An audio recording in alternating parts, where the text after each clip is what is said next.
We are holding in Perek Mem Aleph on page 112.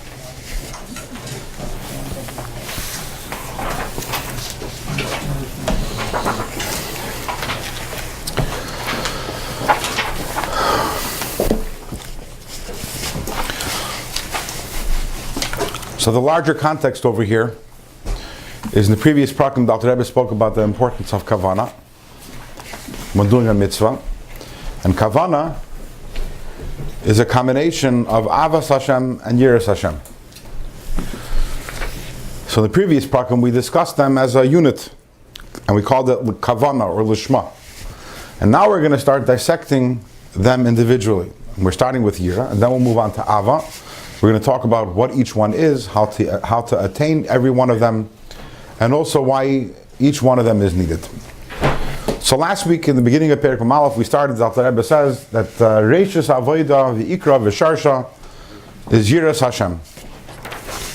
But even though, in other words, the beginning of Avodah, the foundation, and its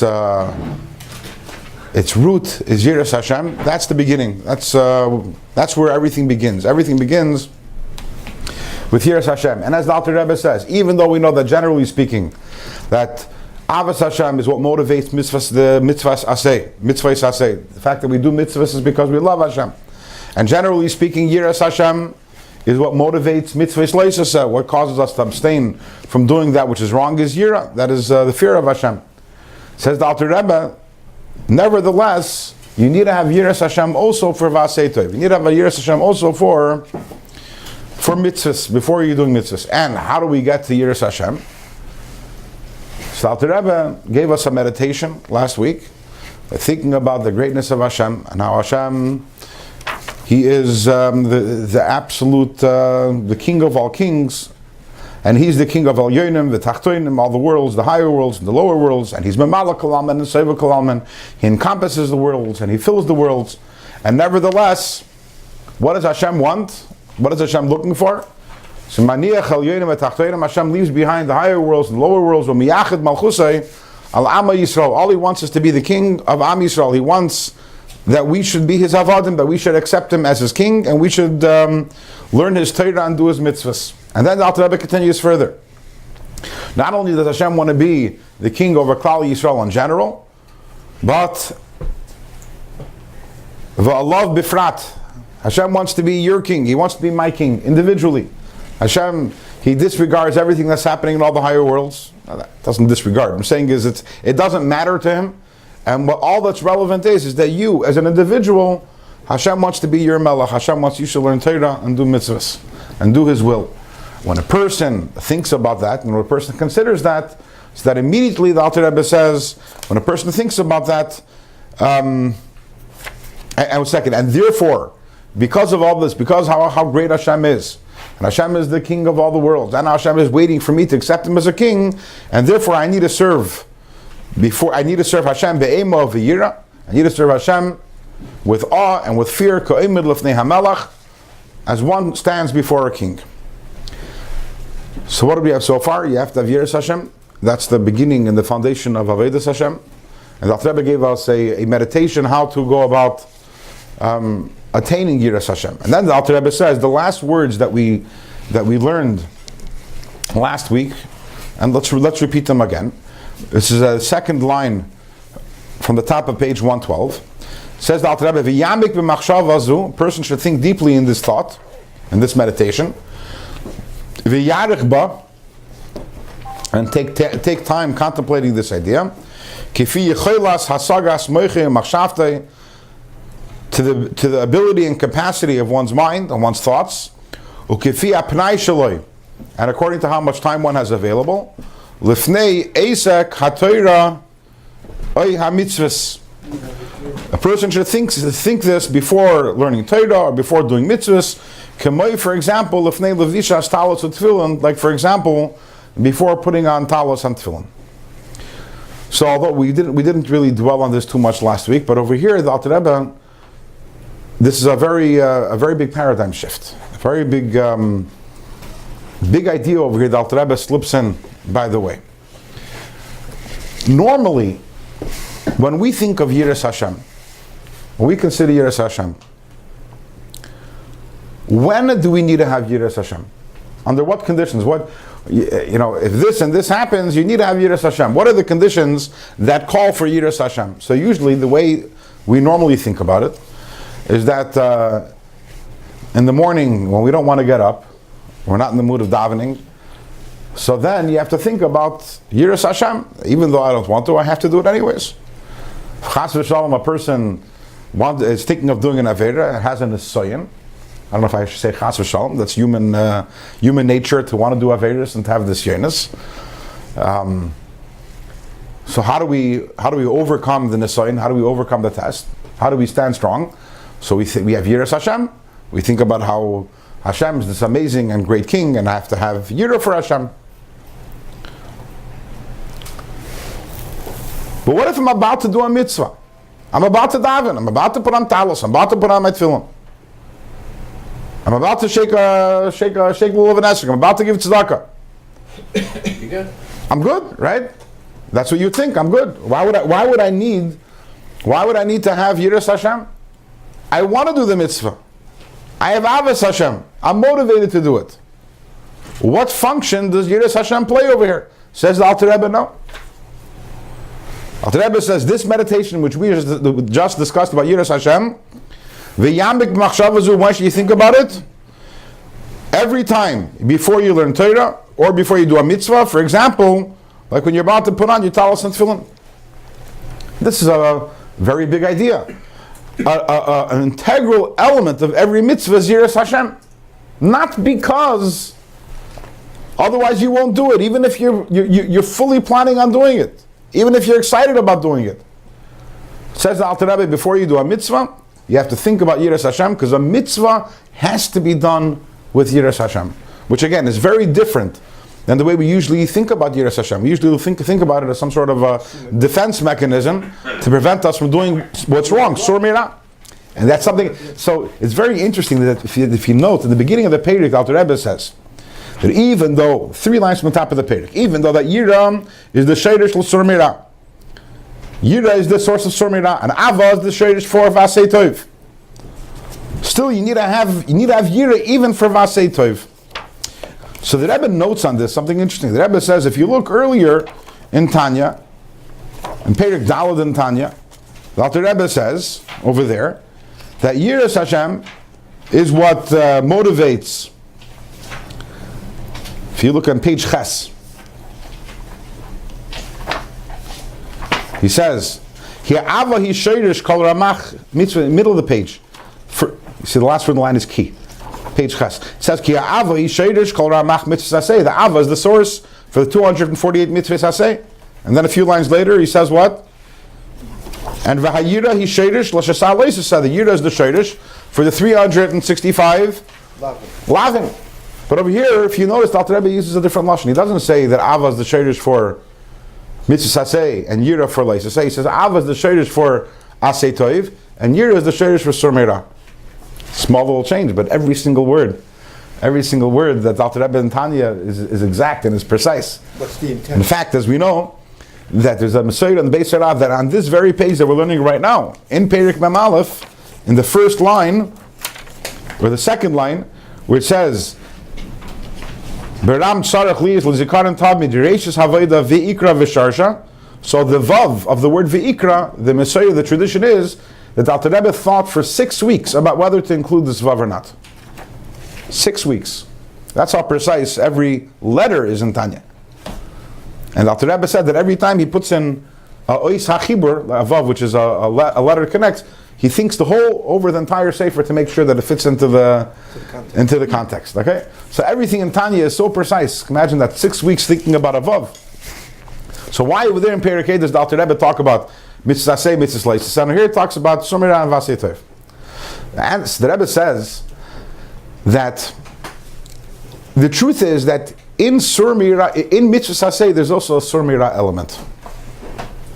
Meaning, if I have to do a mitzvah and I don't do it, so then I just did Ra. I didn't do Ra, but I didn't do it actively. It was passive taka. But if I don't do a mitzvah, I'm a Rasha. So that's Ra. So therefore, from a certain perspective, I need to do a mitzvah in order to, besides for the Vasei Toiv, I need to do a mitzvah. In other words, one thing, I need to do a mitzvah because I need to do good things. The other thing is, if I need to stay away from bad, not doing a mitzvah, bittul mitzvah saying, is a bad thing. So I would think, says the Rebbe, that when do I need yira for mitzvah say? For the sur meirah mitzvah say. If I don't want to do a mitzvah, so then I need yira. But for the Va'asei Toiv, that you don't need to have yira for. Only for the sur meirah element. The chiddush of Alter Rebbe and Tanya is that even for the asei toiv element in mitzvahs, I need yira for that also. What does that mean practically? Exactly what we're talking about. If there's a mitzvah in front of me, I see a poor person, and I don't want to give tzedakah, and which is a bittul mitzvah asei. So I could say I need yiras Hashem to make sure that I don't do bad. What does that mean? I don't do bad. I don't abstain from doing it. But what if I'm planning on doing it? So now there's only the Vasei Toiv. Do I need Yira also for the Vasei Toiv? Says the Alter Rebbe, yes. You need the Yira for the actual doing of the mitzvah. Every single mitzvah needs Yira Hashem.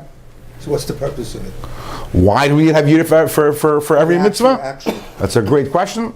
And although I said last week that we're going to talk about it this week, but I think that although this week's the beginning of the parsha is Lo Yachal Dvarei, but I think it's going to be next week. Because when I was preparing this week's class, I realized that we're probably not going to get to it this week. I don't have to make Hataras Nadarim for that. But L'chayr is going to be next week. But for right now, we have to know the what. The what is that this is a major chiddush over here.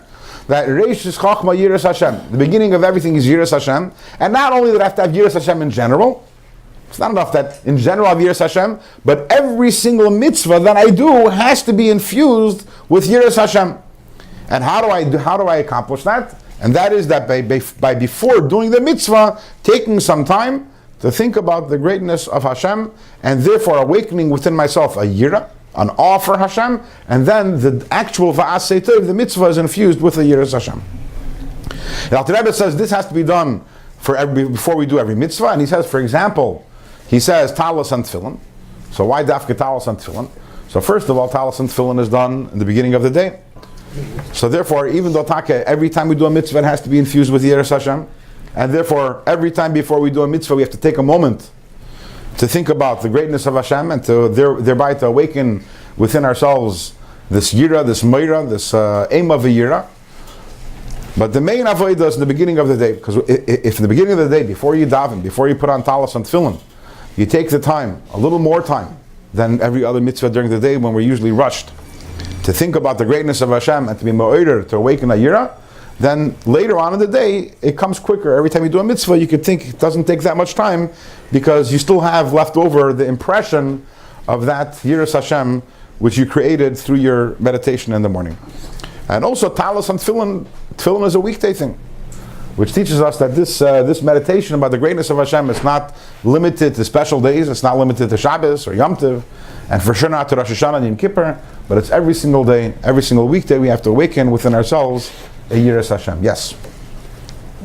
If the Alter Rebbe is referring to the beginning of the day, why doesn't he start with the mitzvah of saying Modeh Ani?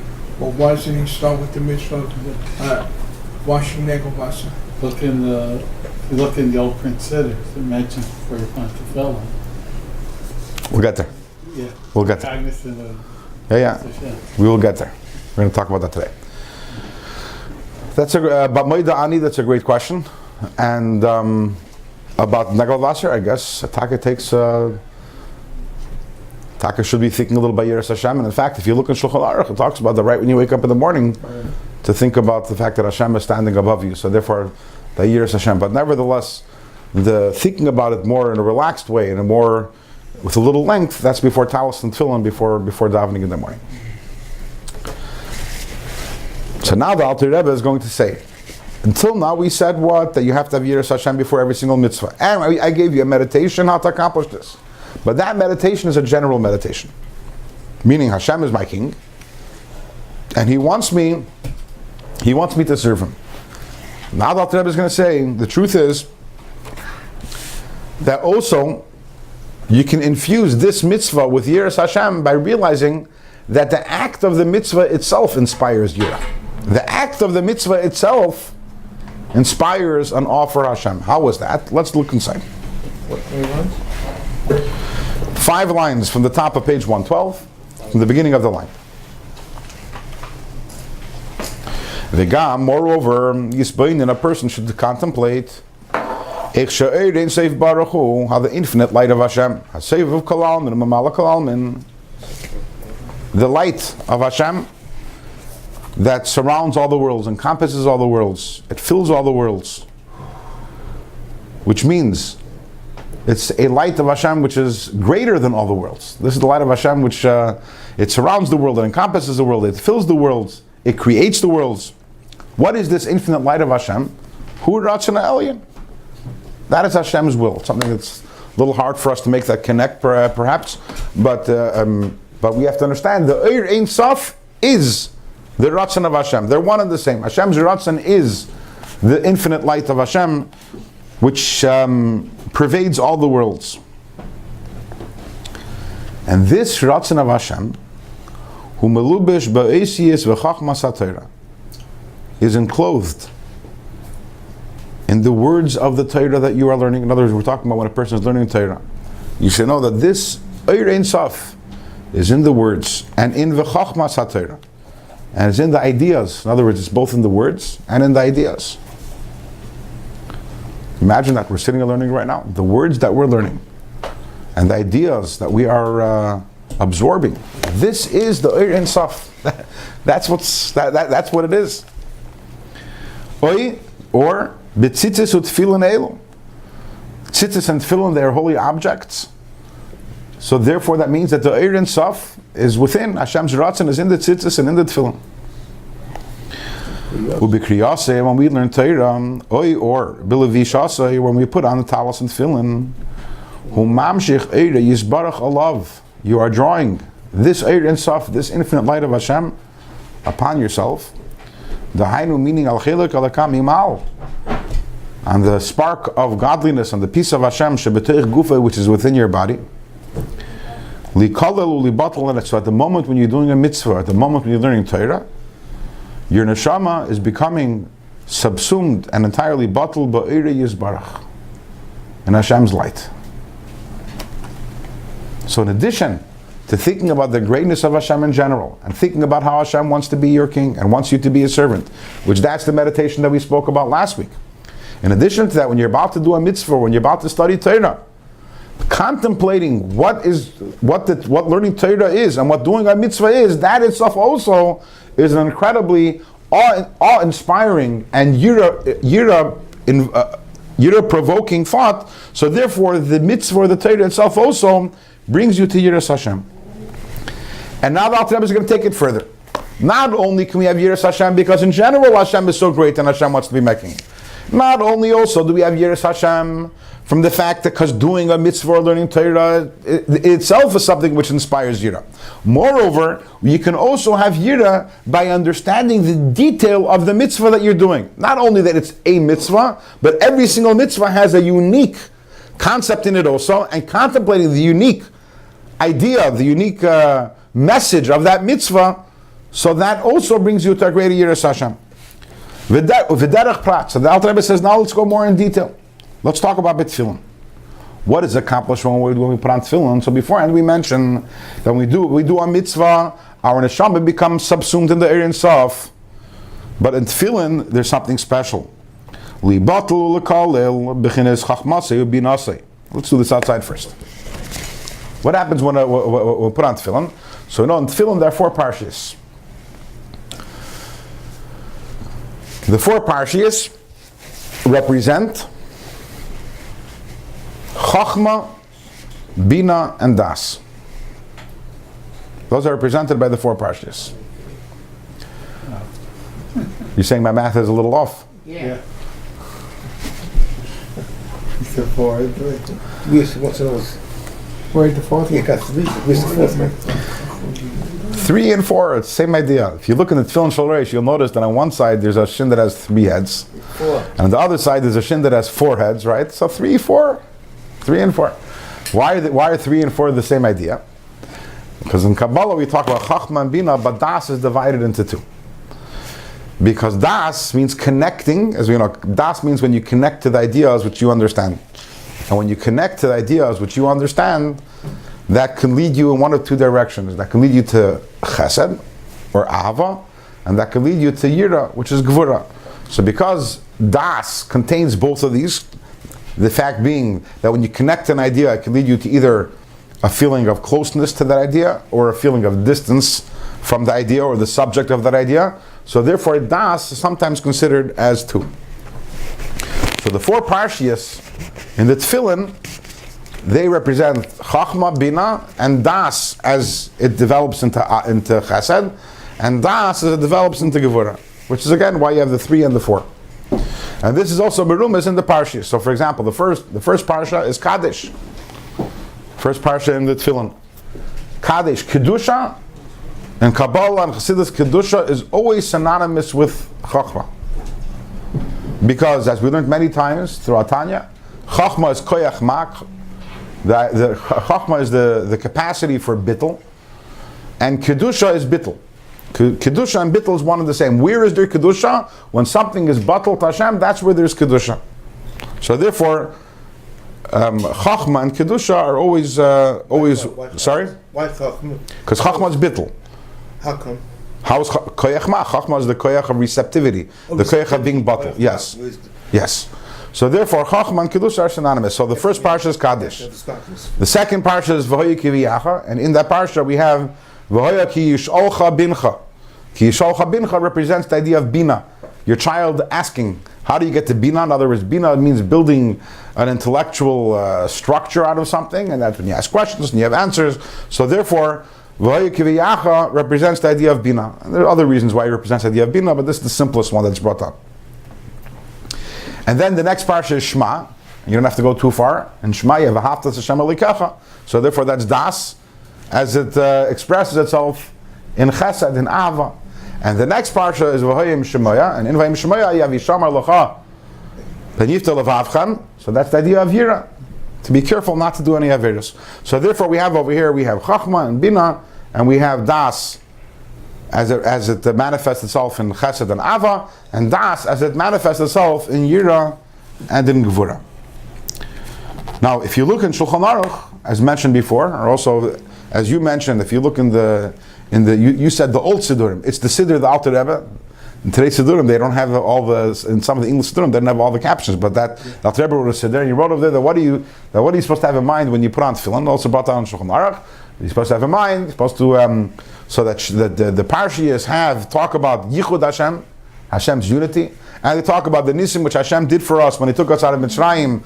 Also, those miracles that they're Moira, they point to Hashem's unity, the fact that there's only one Hashem who has the power in the higher worlds and the lower worlds to do as He wishes, and therefore when a person thinks into this, so the person then will be meshabed, his leiv and moyach will be meshabed, his heart and his mind. He will subjugate his heart and mind to Hashem, and he will be less preoccupied with the various pleasures of this world. So it's fascinating.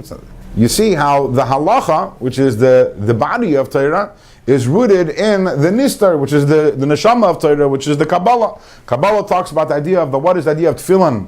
It is the idea of Chachma, Bina, and the Das, which divides into the Midas. And the purpose is that when we put on tefillin, we are devoting and subjugating our Chachma, Bina, and the Das, which divides into our Ava and Yira, the heart, the mind, and the heart, and we are devoting it all to Hashem. We're being mevatel it all to Hashem.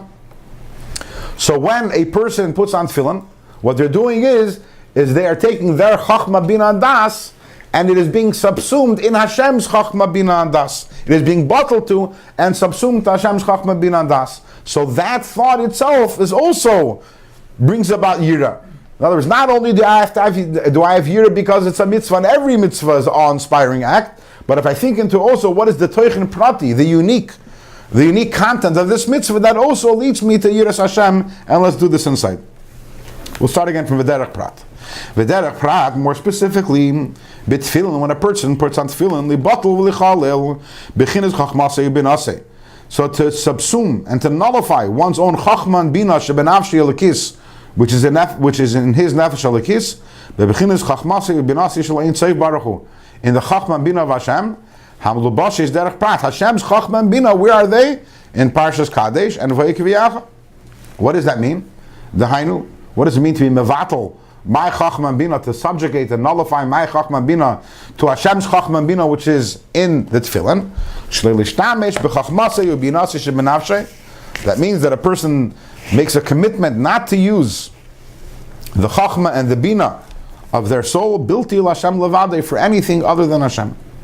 V'chein, and furthermore, libatel v'lichalil b'chinas hadas shebenafshay, to nullify and to subjugate the das in his nefesh. Hakoil chesed gvura. Das includes within it chesed and gvura shehein, which they are yirav ha'abba shebelibay. The fear and the love which is in the heart, bebechin is das elyon. So we are being mevatel our das to Hashem's das. Hakoil chesed gvura, to Hashem's das, which also includes chesed gvura. Hamalubish, and where is Hashem's das? Hashem's das is beparsha Shema v'im Shemoya, in the two parshas of Shema v'im Shemoya. V'hainu, and this is mamish k'meshakasav b'shulchan aruch, that which it says in Shulchan Aruch, l'shabed halev ha'moya chulu, that the purpose of tefillin is to subjugate the heart and the mind to Hashem. That's tefillin. And now we move on to tzitzis. What is the kavanah and tzitzis?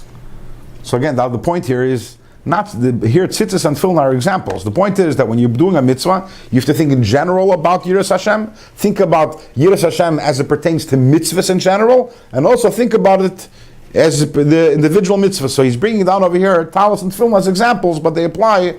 This idea applies to all mitzvahs. That every mitzvah, before you do it, to think about the pnimistic idea, the inner idea, which is in that mitzvah.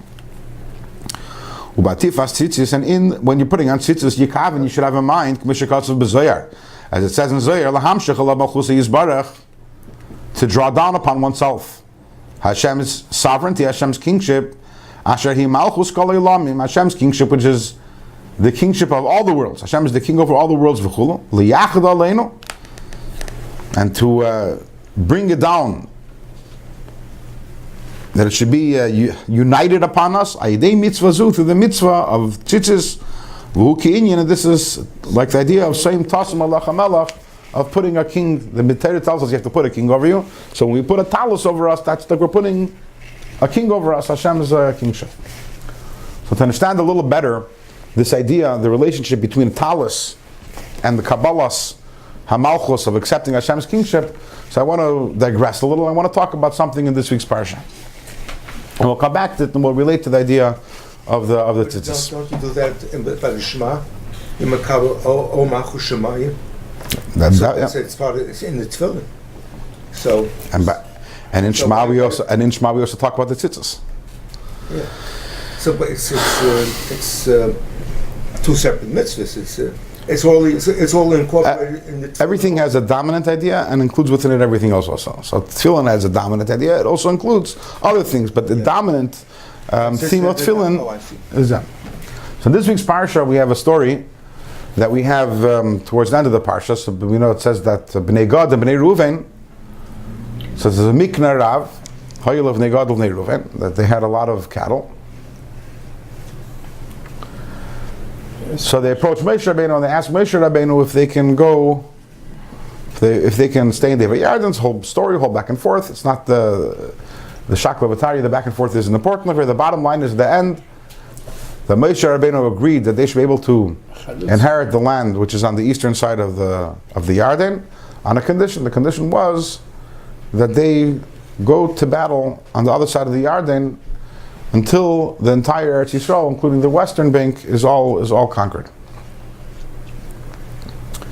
So in this week's parsha, so Rashi says, this week's parsha, it's repeated again towards the end of the parsha's Devarim. So Rashi says that that's actually what happened. The Bnei Gad and Bnei Reuven, they crossed the Yarden, and not only were they part of the army that defeated the Knaanim on the other side of the Yarden, but they went actually Berashe Gayases, they went at the head. They were I don't know what you call them today, but the Marines, they were the first ones in. And why were they the first ones in? So Rashi says because they were Giborim, they were incredibly strong. And how did it manifest itself, their incredible strength? Where did it manifest itself? That if you saw a person who was killed, in other words, one of the enemy combatants that were killed by Bnei Gad, Bnei Reuven, they were immediately identifiable. Why is that? Because Bnei Gad, when they would kill someone, so v'taraf ziraya af kodkoid, they would chop off in one fell blow the head together with the arm, which takes an incredible amount of gevura, an incredible amount of strength, that they take the sword and give one hack, and they would not only decapitate the person, but also the head and the arm went off together. So therefore, because they were so strong, they went before. They said, we are going to go ahead. They were on the front lines. As Hasidim, we know, having learned a little Hasidus, we know that every single thing, and something that we've mentioned countless times, that every single thing in every single physical reality, or every single event or occurrence or phenomenon that happens in the physical world has a spiritual source. In fact, everything over here only mirrors a spiritual reality. The fact that something happens on the physical plane is because there's a certain spiritual reality, and that's reflected in the physical world. Nothing happens over here by mistake. Everything is what's called a ishtalshelus, a reflection of what's going on in the higher realities. A reflection of and an evolution of also. So what is the significance of the fact that Bnei Gad, the Bnei Reuven, that when they would kill their enemies, they would chop off their head and their arm together? What does that mean? It sounds nice. It actually sounds a little gory. But why is it so special then? What? When you kill somebody, you kill somebody. Why is this the way how you killed them? Why is it special? So someone over there, I don't know what your name is, but you're alluding to the idea of tefillin. Yeah. Yeah. The Rosh says that b'schus of putting on tefillin, you have v'tar of zroya af kadkod. In fact, when the Rebbe introduced the idea of mitzvah tefillin, of going putting on tefillin, it was 2 days before the 6-day war, and the Rebbe spoke about this. The Rebbe spoke about this idea of specifically putting on tefillin with all Yidden, but especially putting on tefillin with the soldiers, because what the Rosh writes, that b'schus of putting on tefillin, so the Rizaychet of v'tar of zroya af kadkod, of this incredible gevura, this incredible strength in Mulchama. But what is this? What does it mean in a spiritual sense? So the Rebbe talks about this in a Sikha, and the Rebbe explains that the war against the Knaanim, also, although it was a physical war that happened 3,000 years ago, but the Torah is nitzchi, Torah is eternal. Every single thing in Torah, there's nothing in Torah which happened once. Everything in Torah is describing a spiritual reality. Maybe in the physical plane it played out once 3,000 years ago, but in a spiritual sense, it's something which is a reality today as much as it always was. And every single one of us, we are always at war with the Knaanim, at war with the 7 nations. The 7 nations represent the different, the 7 midos and the different temptations that we have and the different bad midos that we have. And this is our job in life. Our job in life is that we are supposed to conquer Eretz Yisrael. And how do we conquer Eretz Yisrael? It's by conquering our own Yetzer Hara and conquering our own Nefesh Hamas. When we're at battle with our Yetzer Hara, so generally speaking, there is no one way to battle the Yetzer Hara. Depending on the particular nisayon, depending on the particular temptation that a person may be facing, so every single thing has to be countered in its particular way. So for example, if the mind of the Yetzer Hara comes and throws in a thought, how do you counter that? You counter that with a thought from the Nefesh Elokis. You're saying this idea, I'm going to counter it with another idea. If your heart of the Nefesh of the Yetzer Hara comes along and says, I like this, okay, I like something which I'm not supposed to be having, so how do you counter that? You counter that, Zalum Mazah. You counter that with the love and the like of the Nefesh Elokis. No, I like Hashem better, I like Torah, whatever it may be. And the same thing is, there are different tools in the arsenal of the Nefesh Elokis which it uses to fight the different aspects and different parts of the Yetzer Hara and of the Nefesh Bahamas.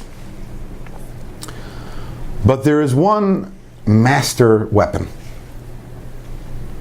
And when you have this weapon takes care of everything. It just totally wipes out the enemy. And what is that weapon? That weapon is Mesiras Nefesh. Or Bittul. Utter Bittul to Hashem. I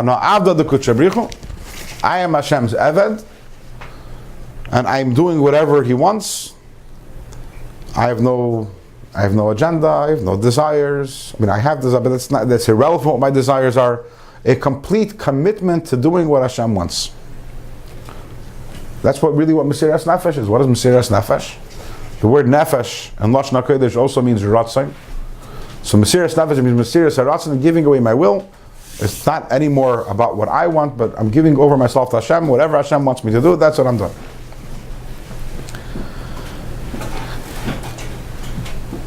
And when a person has Mesiras Nefesh, as Bnei Gad and Bnei Reuven had, what's the proof they had Mesiras Nefesh? The fact that they volunteered. Moshe didn't tell them that they have to go in the front lines. Moshe just wanted that they should go over the Yarden and join the rest of Bnei Yisrael in the battle.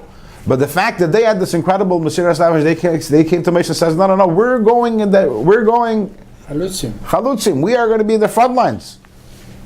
With this Mesiras Nefesh, v'tarav zroya avkotkoid, you chop off the head and the arm of the Yetzer Hara of the Shabbamis in one fell swoop. The head represents the highest capacities, the Seichel. The hand represents the Koyach Hamaisa. So normally, that's the entire spectrum, that's the entire gamut of from the highest level of the human being, which is the Seichel, the head, to the lowest, which is the action.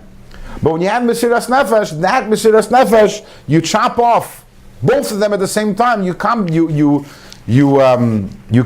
them, and you're able to counter the Nefesh HaBahamis, all aspects of it at the same time. You don't have to go piece by piece. If a person is firmly battled to Hashem and wakes up in the morning and says, "I am Hashem's soldier. I'm doing what Hashem wants," that takes care. That takes care of everything. That allows you to deal with any nisayin. You don't have to have different tricks for different nisayonis, but that's the one thing that covers everything. Interestingly, where did Bnei Gad and Bnei Reuven, where did they get this from? This incredible Mesiras Nefesh.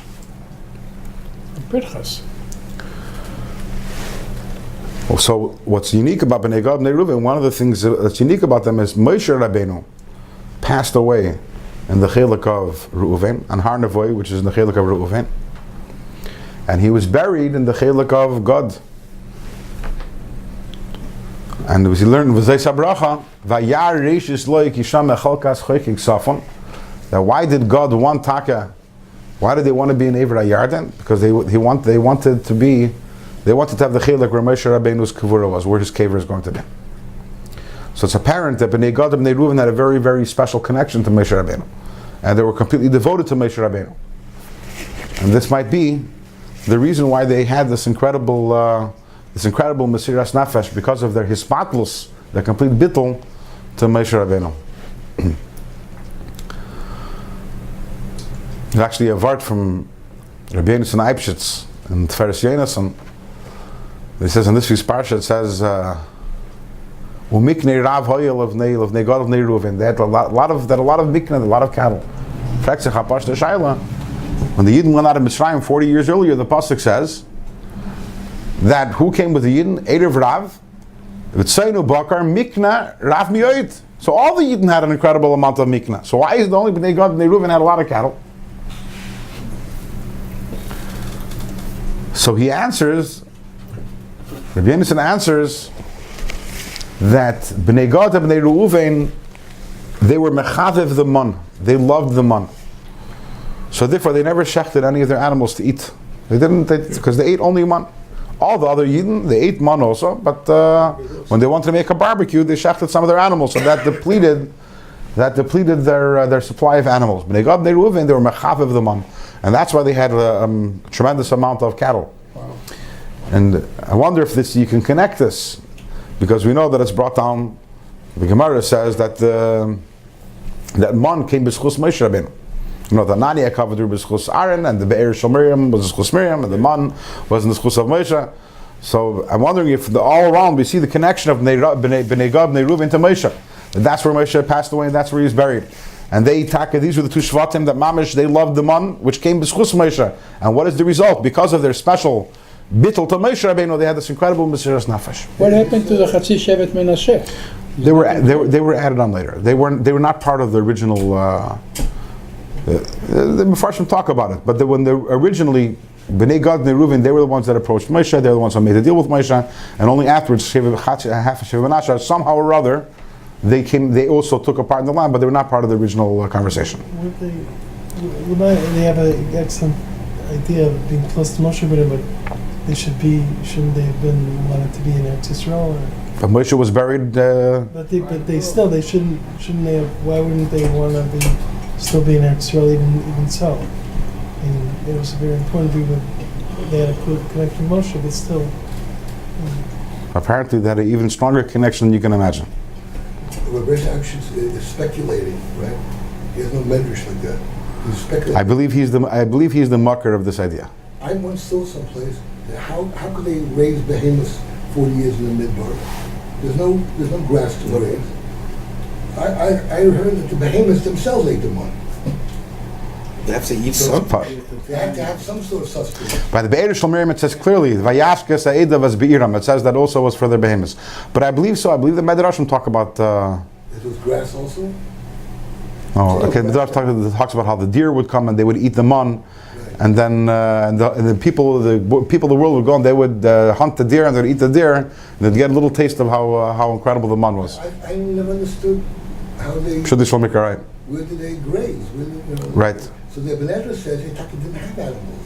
It's only when they got to Tzim, 40th year, during their civilization, that they bought animals. So what happened with all the animals they took out of Mitzrayim? They ate them. They finished. They Okay. were gone. I wish Ibn Ezra clearly. I hear. Okay, but Rabbi Anderson has a different shot. Yeah. It's good.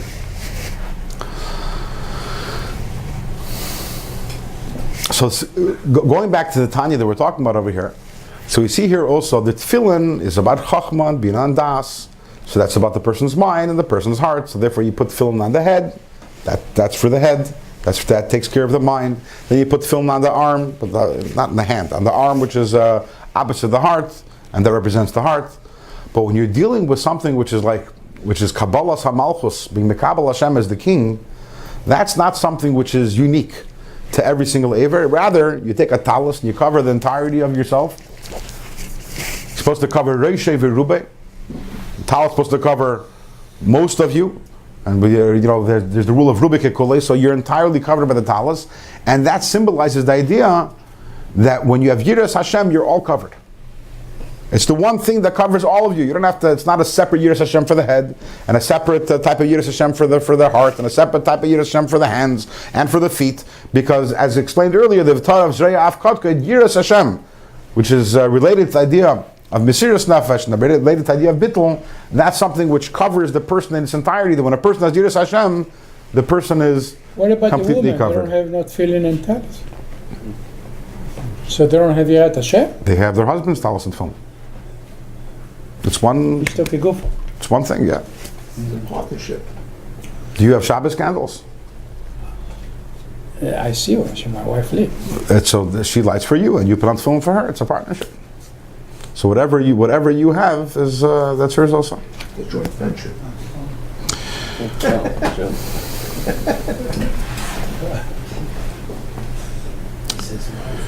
Weiter. Vazai, and then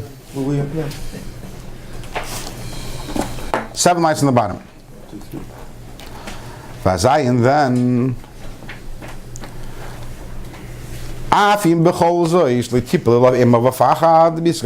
now, so let's say a person thinks about all these things, went through all the 4 stages, thought about the greatness of Hashem, and thought about how Hashem wants to be the king of Klal Yisrael and my king, and then thought also about what a mitzvah is, and then thought also about the individual unique quality of the particular mitzvah that he or she is about to do. And what happens if he's not overcome with fear and awe, revealed in the heart? Says Alter Rebbe, Mekal Makim still. Because you're accepting upon yourself the fear of heaven, and you're drawing upon yourself Hashem's yira, even if it's not in the heart, but at least in your mind, in your thoughts. And it's also, your mind wants that. That's the ratzon of your mind, is to have a yira. And this acceptance that a person's mekabel on himself, is true. There's no question about it that it's true. Why? Because that is the nature of every single Yid. Not to rebel against the Holy King Hashem. So therefore, so the Torah that you're learning, or the mitzvah that you're doing, as a result of this acceptance of Hashem's Malchus, at least in the head, because you're drawing down and you're bringing the fear of Hashem into the mind. This is a beautiful, complete avodas Hashem, like any service that a servant does for his master or king. So, what do we have so far? The Alter Rebbe says how important it is to Yiras Hashem is the Yesod of all Avodah. He gave us, not only is it the Yesod of all Avodah, but you have to also have it for every single mitzvah individually. And then he gave us a multi-pronged meditation of how to accomplish this Yiras Hashem. The Alter Rebbe says this is a meditation that there has to be every time before a person learns Torah or does mitzvahs. Although more at length at the beginning of the day, but also this has to be every single time before a person learns Torah or does mitzvahs. But until now we've been discussing the what, but we haven't discussed the why. As we mentioned a few times, why is Yiras Hashem so important? So on a very simple level,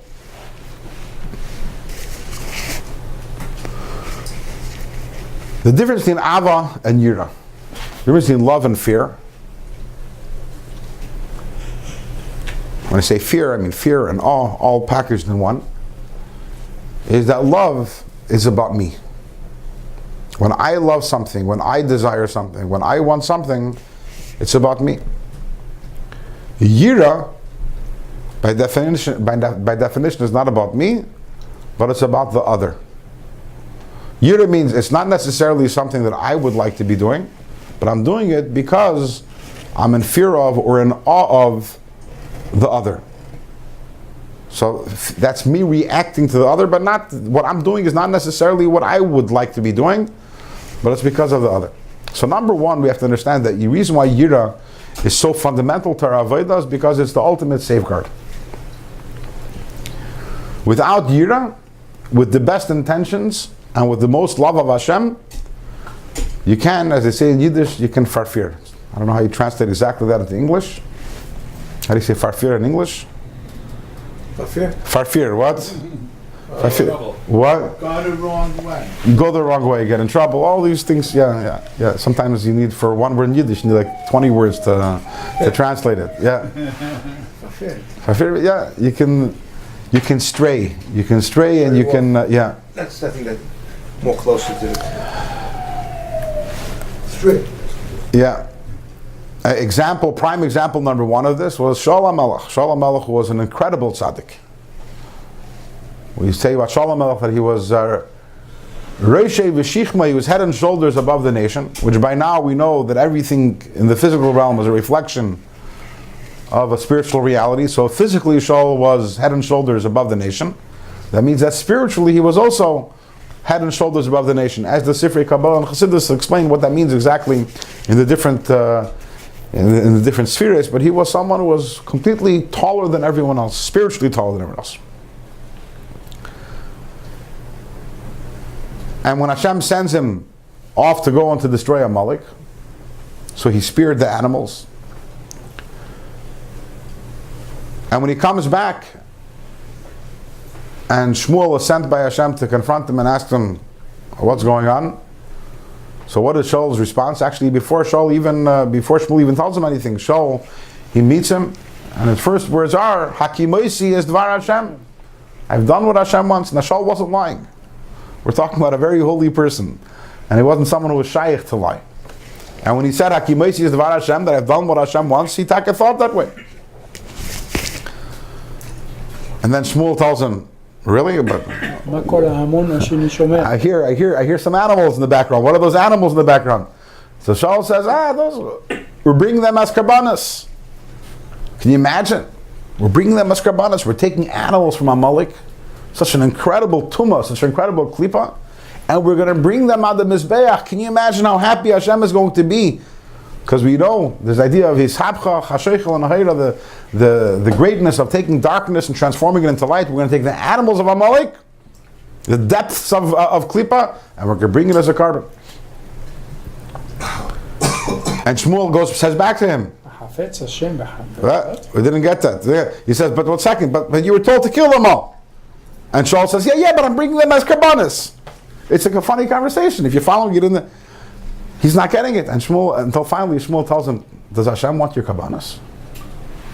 Halishmoya mezevach toiv, lahakshiv mechilav karim. Right? Shmuel says, Hashem wants you to listen.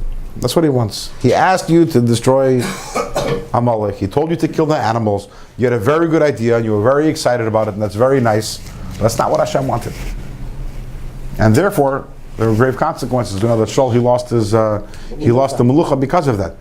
So when you're going with ava, when you're going with excitement and with passion, even if it's excitement and passion which is from kedusha, but you can farfir. As opposed to when you're going with yira, when you're going with bittul, when that is the very foundation of your service is, what does Hashem want of me? And that's all that matters, not what I think and not what I want. That is, you know that your avodah is mamish safe in that way.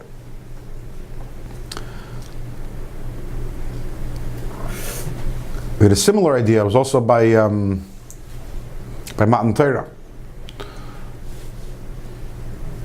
So we know the Gemara tells us in Masechta Shabbos that the Kafa Kadosh Baruch Aleim Har Gigis, that Hashem put the mountain over their head and told them that if you accept the Torah, good, and if not, this is going to be your burial ground. So the famous question on this is, one day earlier the Yidden had already said Nasa v'nishma. They'd willingly accepted. And now, a day later, Hashem is lifting up the mountain over the head and saying, they accepted it. We've spoken about this in the past. We've given the mashal of a man who's dating a woman for a long time, and finally he proposes to her. He says, will you marry me? And she's like, yes, I want to marry you. And then he says, okay, and he pulls out a gun and says, either you marry me or I'm going to kill you. Same thing. I just said to marry you. Well, no, I don't want to marry you, right? But why would the Eivishter have to go and lift the mountain over the Yidden's head and threaten them in that way? So in the past we've spoken about and we've given a different answer from the Alter Rebbe, but now there's another answer, another Maimed. The Alter Rebbe talks about it and he says that Hashem, when the Yidden are to accept the Torah, it couldn't be from Ava. It couldn't be from Ava only. There had to be Yira over there. Because Yira is Reishis Aveda V'ikra V'sharsha Reishis is Yira is the foundation. And if what's going to happen is if the Yidden accept the Torah because they're so happy about it and they're so excited about it, and what's going to happen in the 5 years from now when they're not happy about it, they're not excited about it, and they decide to change their mind. If the Yidden, in other words, if they only accepted the Torah because they had an Ava to Hashem, when that Ava wears away, because Ava's about my feeling today, and Ava fluctuates. My feelings can depends on what's my mood today, and where am I holding today. So then the Kabbalah Satira also wouldn't be a complete Kabbalah Satira. So the message that Hashem was conveying to the Yidden when he lifted the mountain over their heads was, I'm very happy that you have such incredible Ava to me, and that you accepted the Torah yesterday with such exuberance, but you have to understand, the Reishis Avodah, the foundation of Avodah Hashem is not Ava. The foundation is Yira. Now, is Yira enough? No. The creative downside becomes the admiration. That is correct. That is correct. That Alter Rebbe deals with it extensively in another moment. But once we Yira alone isn't enough, because when a person only has Yira, so the service of Hashem, we'll talk about this later, more in the upcoming program, then the service is dry, it's mechanical, so to say. You need to have Avas Hashem. But Avas Hashem is the beautiful building. What's the foundation? The foundation has to be Yiras Hashem, and as we all know, building without a foundation, it can't survive. So also the same thing when we say that Reishis Havodah V'Yikra V'Sharshal, Yiras Hashem is the foundation, is because without Yira, you're missing that foundation, and you can stray off the way. So that's why Yiras Hashem is so important. But that's not enough. Although everything we just said is true, but that's not enough. Why? Because if the reason why I have to have Yiras Hashem is because that's the foundation of my service, that doesn't explain why every single mitzvah has to be with Yiras Hashem. That only explains why I have to have Yiras Hashem in general. In the morning I have to wake up and I have to have Yiras Hashem. Or as Dr. Rebbe said at the beginning of the Perek, for that, then I need Yiras Hashem for Sur Mirah. We still don't know, why do I have to have Yiras Hashem for Vasei Tev? As a part of the mitzvah, Right. integral part of the mitzvah. There we go. So we're getting somewhere. So we still know, so let's recap where we are. We know that the Alter Rebbe says we have to have Yira. Not only we have to have Yira, but that's the foundation of the Avodah. Not only that, but every single mitzvah, the Va'asei Tov of every single mitzvah, has to have in it Yiras Hashem also. And the Alter Rebbe gave us a whole lengthy meditation this week and last week about how to get to that Yiras Hashem. But